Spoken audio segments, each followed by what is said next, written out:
Show business, is a very murky game, and it's all about who dares wins, and more importantly, who becomes the winner in the end. I've seen it time and time again, having worked in this industry for the best part of my whole life. It's all about being number one and making sure that you can erase some negativity about yourself to push forward with the positivity.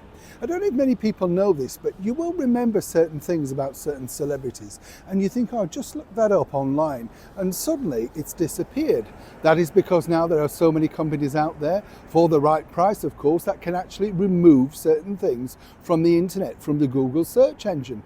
That's how it works. So what you thought you knew about the person has been totally wiped away.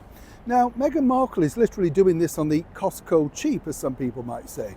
Let me explain. Morning, good to see you as ever, and thank you for joining me this evening in the very heart of London. As you can see, it's a beautiful evening. No rain, no bad weather, not too chilly, so yeah, bonuses there, absolutely. Nice to have your company, and as ever, thank you, as I say, for taking the time out. I know we're all busy in this very frantic world, and apparently, I don't know if this is true and this applies to you, but we all now have a very limited attention span. What do you mean you've switched off? No, come on, But apparently, yeah, we do. We just don't attend things any longer, We find it hard to concentrate, allegedly, after 17 minutes of watching, say, something, whether it be a movie or reading a book. I would say there's distractions, wouldn't you? Beepers going off, whether it's your cooker or your toaster. Everything now has to have a massive noise, doesn't it? You know what I'm saying? Now, let's get back to your royal story of the day. A couple of days ago now, the former royal known as the Duchess of Sussex, Meghan Markle, made this massive declaration, all while talking to a charity all about social media and online bullying. And apparently, according to that chat, she claims that she's one of the most bullied people on planet Earth in the world. Now, quite how she came to this realization, perhaps the same way that she decided she was 43% Nigerian or Maltese, depending on which version of events you want to read, as I said before. What's fascinating here, though, is it's quite simple, you see. Meghan believes, again, that she is the most bullied person, and one might suggest, no, the most written about person, seemingly because of the tissue of lies that she's presented so far to the world. For instance, the sort of story about the Queen popping up and down to see her daughter in Windsor on numerous occasions, the fake wedding that never took place, and then she roped in the Archbishop of Canterbury, the fact that she forgot that she'd assisted with a very salacious royal book. You get the picture.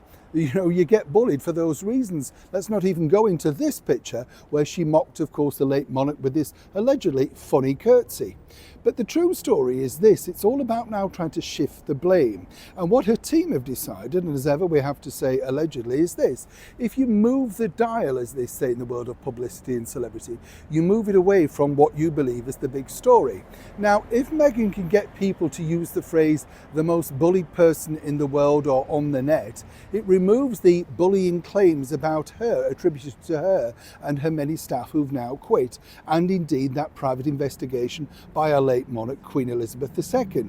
You see how this works. So the idea really is to shift the dial, move it away from that, and then of course it's all about, well, this is terrible, this is the way that the media and the world have treated us so far.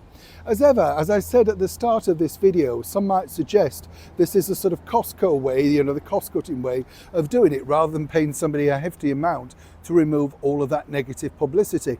That could take some time, as one can imagine. But moving forward, this is the plan, and this is the plan that she believes will actually rectify exactly how she's presented to the world, particularly when people like the Hollywood Reporter claim, of course, that she was a dictator in high heels and also reduced grown men to tears.